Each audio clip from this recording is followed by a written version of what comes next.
So Doug and I met on an airplane at O'Hare Airport, which is kind of interesting because O'Hare is like one of the largest airports in the country.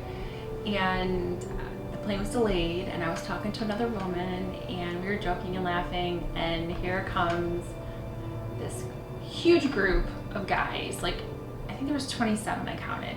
I was taking a flight down to Anniston, Alabama for training for the NATO rally that was going to be going on in Chicago.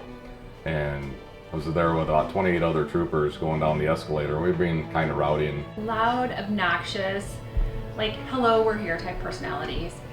And they come down. Bottom of the escalator, there's Shar, and looks up at us and says, "Oh, thank God the frat boys are here." So. And I knew at that moment when I saw Doug's eyes and we connected that, I was like, this is going to be an interesting flight. Really nervous on the plane and wondering how I give this beautiful woman my card without looking like a complete creep. And luckily she was sitting next to one of my best friends from the academy. And he shared with me that the Trooper York behind us would be a great contact for me. And I thought, okay. And this Trooper York happened to be the hot guy that I was looking at. And so there was bantering going on in the whole entire flight. And at the end, I had to exchange business cards with him somehow, some way. We just exchanged cards on the plane, and about a week after the flight, she gave me a call at my office, and unfortunately I was still gone for my training. And once I got back, they had a message for me in my mailbox and from Charlene, and had her number on it. And I got to tell you, my heart kind of skipped a beat in the office that day. When I look at him, my heart goes pitter-patter, and it did that day too. And I was really excited to get to know this guy better, but quite honestly, I didn't know what his situation was, and I just wanted to talk to him. And I think there was a part of me that knew right from the get-go. She's so easy to talk to, and just the way that she makes me feel when I walk into a room or when I see her across the hall. I mean, it's just magical. It's been like that since day one. I think there's been a part of me that's always known that she was the one. So Doug and I first date. It was after we had coffee that morning that carried it over into lunch, and we ended up meeting in Itasca for dinner at this Italian restaurant. And then we had, I had eggplant. I don't remember what he ate. I was kind of nervous. If it was like that little fluttering in your heart when you meet somebody, you're like, this is going to be an amazing thing, and I don't want to look too weird. But I remember looking into his eyes and thinking, oh my God, his eyes are so powerful. And I know he was a state trooper, but I looked at his hands and I thought, those hands have probably been through a lot of things, and yet they look so soft and gentle. And I can't wait to hold his hand someday and just walk into a sunset or gaze into a sunrise. And when he leaned in to kiss me, I was like, oh, this is going to be a very strong ride, because I knew by kissing him that it was powerful, and it was like a different kiss than I've ever experienced. It was just like a connection. It was just this is the one. I have finally found my one. And on that first date, you can't tell the guy, oh my God, this kiss is amazing and you're my one, because he would probably look at me like, okay, I just met you. But it was. I knew that first night that he was my one.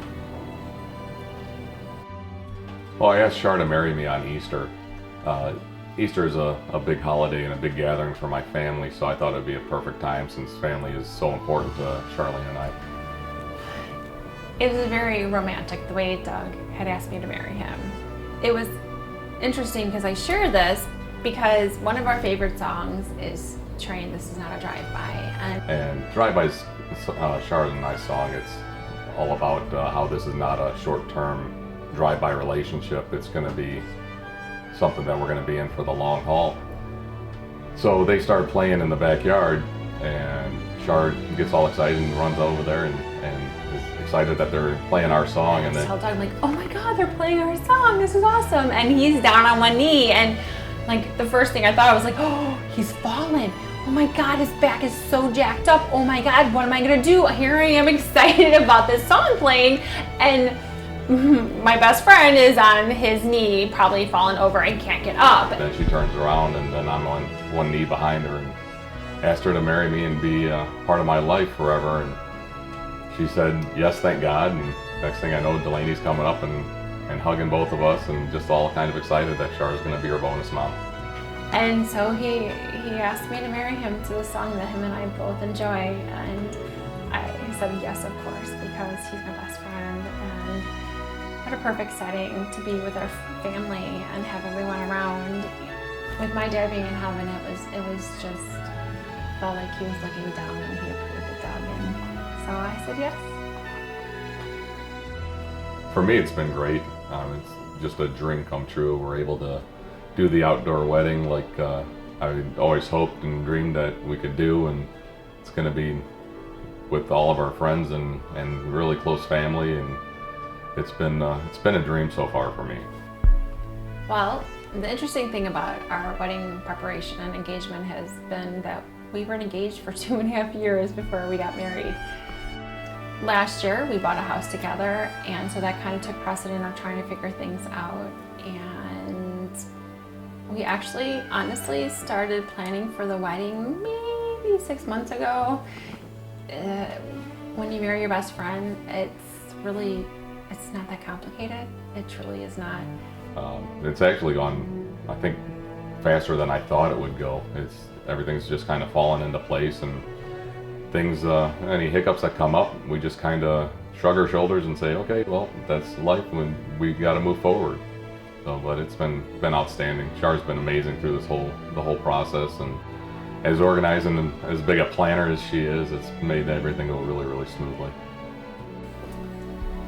When I pause for a moment and I think about our future and what I look most forward to, I look forward to growing old with this man, because he's my best friend and we're both into photography and we love doing things and being active. And so I have a whole future of memories to make, and I'm looking forward to growing old with this person and waking up next to him every day and just spending time together, making memories, and most of all taking pictures and capturing those images that when we're older and not able to take pictures anymore, we'll be able to look back at and go, we were there, we did this. And most of all, marry my best friend. I'm looking forward mostly to spending the rest of my life with my best friend. I mean, who gets to say stuff like that? Char, she's been my best friend for, seems like since we've met. I don't remember anybody I've ever been closer to, and whenever something happens, she's the first person I want to tell, and she's the first person I want to hear from when she has a rough day of it, and we're always there to support each other. I'm just really looking forward to a lifetime of tomorrows with my best friend.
Visions around you bring tears to your eyes, and all that surround you are secrets and lies. I'll be your strength, I'll give you hope, keeping your faith when it's gone. The one you should call was standing here all alone.